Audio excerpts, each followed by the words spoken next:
ngifuna impahla zami ngiyaqhekeza ngisengibona kwakufika amaphoyisa kwathiwa wena uyaqhekeza la ngithi mina ngiqhekeza kanjani umuzi wami lo guys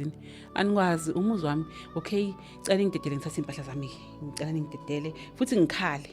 ngithi ngicela ngidedele ngithathe nje into zami ngihambe yazi ukuthi ngaphuma kuphela nento zokugqoka lapha ya ngahamba.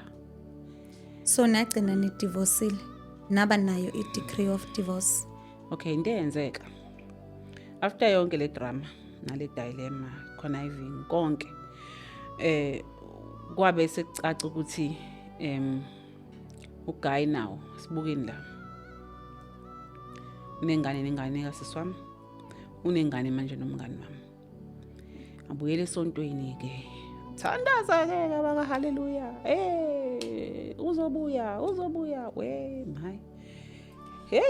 my makholo bethi mbize eringini mbize memeze bize igama niyadlala kodwa ngathi hey mina ngihleke kasi ngiyadlala ngathi mana kuthiwa ngimbize la eringini kusho esontweni lapho ukuthi thandazela le ring yeni yomshado kuze abuye. Mind you the senior pastors ebekade besiphethe mangithi ngiyabatshela mama wakho uthini inkinga ukude ngabe siyakuthandazisa ngithi sengizempangeni bona basele eThekwini inkinga ukude ngabe siyakuthandazisa bengingekude nokweshumi kwami njalo ngoba bekungena ngebank account but mase kufanele ngithandazelwe sengikude une distance umthandazo yayizwa lonto wasabluetooth nix yena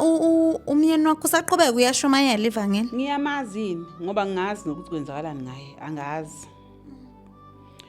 ngapha ubhizi ufonela abangani bami uyabatshela nababezi iTromis bonke nje ba receive ama calls lalelanika ngisamfuna umngani wenu sengimshiyile sengiyolobola mina kwalo engithandana naye manje usho umngani wami ke uthi sengiyolobola mina kwalo engithandana naye manje alisho igama lakhe